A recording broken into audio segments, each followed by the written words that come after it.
What do you see on the screen? We see the map of India.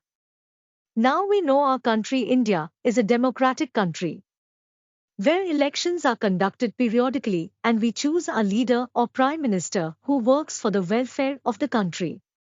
But, did you know how the world was in the 7th century? There was a period when India did not consist of 28 unified states. Instead, it was fragmented into smaller kingdoms governed by different rulers or kings. These rulers or kings frequently engaged in battles with one another to acquire more wealth and power. The family of a king used to rule a region or kingdom for years and created their own dynasty. So, the history of India is filled with amazing stories of kings, kingdoms, and their dynasties.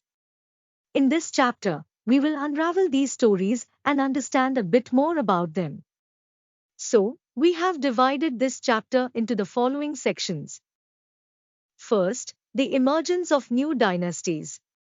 Second, administration in the kingdoms. And third, Prashastis and land grants.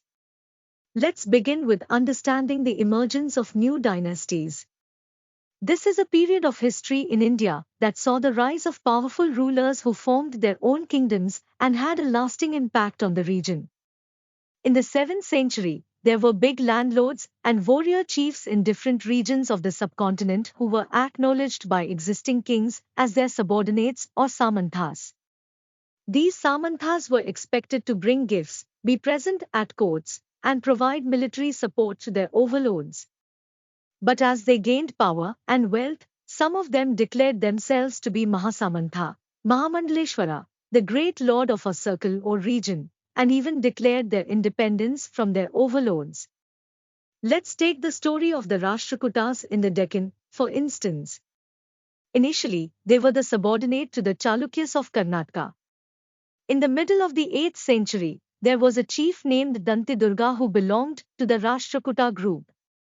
He took control and removed his Chalukya leader from power. Dantidurga performed a special ritual called Hiranyagarbha.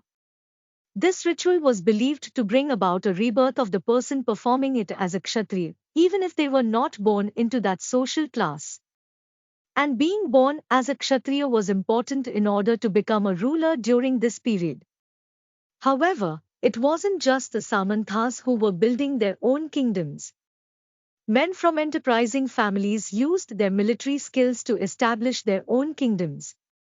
For example, the Kadamba Mayurasharman and the Gurzara Pratihara Harichandra were Brahmanas who gave up their traditional professions and took to arms, successfully establishing kingdoms in Karnataka and Rajasthan respectively. As these new dynasties emerged, they brought with them new ideas, customs, and beliefs. They created their own distinct cultures and left a lasting impact on the history of India. Now, let's move on to the second topic, that is, administration in the kingdoms. Can you imagine being ruled by a king who calls himself the Lord of the Three Worlds or Overlord of Kings? Well, that's exactly what happened in the ancient kingdoms. The new kings adopted grand titles to establish their authority, but they often shared power with their subordinates and various associations. But how did these kingdoms manage to finance their establishment and fight wars? It was all thanks to the resources obtained from the hard-working producers such as peasants, cattle keepers, and artisans. They were forced to surrender part of what they produced, and sometimes, this was claimed as rent by the lords who asserted their ownership over the land. Revenue was also collected from traders. These resources were then used to build magnificent temples and forts, and of course, to fight wars and acquire wealth in the form of looting. So, who were the people responsible for collecting revenue and leading the army? Well, they were generally recruited from influential families, and positions were often hereditary, meaning they were passed down within the same family. So, that's how administration worked in the ancient kingdoms of India. Now that we have understood about the new dynasties and administration in the kingdoms, let's understand about Prashastis and land grants. Do you know what are Prashastis? Prashastis are a type of inscriptions that were typically written on stone pillars or walls.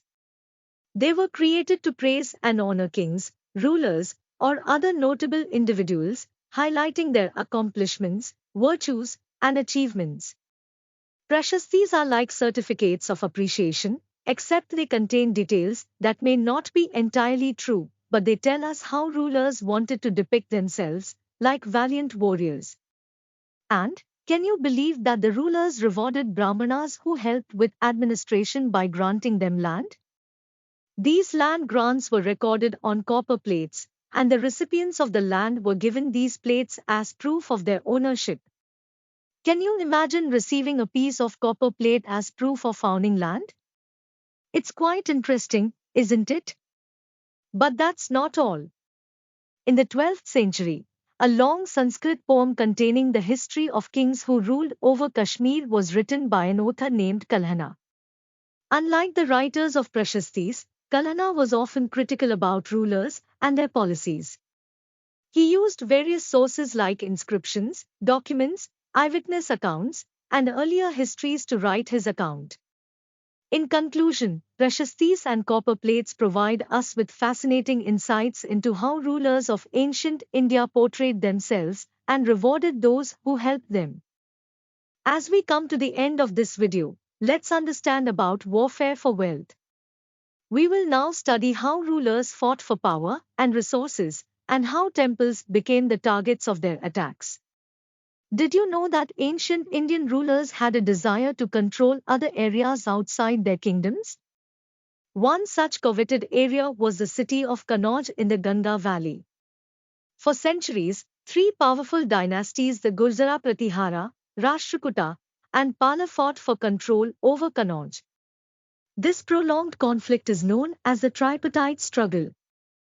Rulers also wanted to demonstrate their power and resources by building grand temples.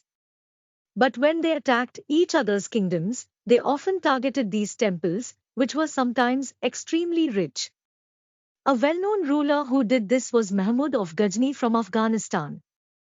He raided the subcontinent 17 times between 1000 to 1025, with a religious motive to acquire the wealth of temples, including that of Somnath in Gujarat. He took much of the wealth he acquired to create a splendid capital city at Ghazni. Another famous dynasty that engaged in warfare was the Chamanas, later known as the Chauhans, who ruled over the region around Delhi and Ajmer. They attempted to expand their control to the west and east, but were opposed by the Chalukyas of Gujarat and the Gahdavlas of western Uttar Pradesh. The Chamana ruler, Prithviraja III, defeated an Afghan ruler named Sultan Muhammad Ghori in 1191, but lost to him the very next year, in 1192. So, as you can see, warfare and wealth were closely intertwined in ancient India. Rulers fought for power and often targeted temples for their riches. But let's not forget that temples were also significant religious centers, and these attacks caused immense destruction and loss of cultural heritage. With this, we come to the end of this video. So students, to conclude, we learned about the emergence of new dynasties, administration in the kingdoms, Prashastis and land grants, and warfare for wealth. We traveled back in time to witness the rise of powerful rulers who formed their own kingdoms and had a lasting impact on the region. We also learned about how resources were obtained from the hard-working producers and how administration worked in the ancient kingdoms of India.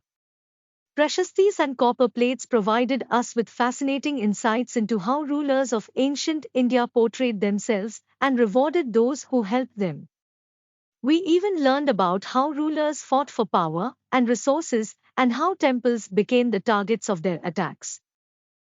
Now that you have understood the topic, open the EduRev app where you get chapter notes and MCQ tests for this chapter.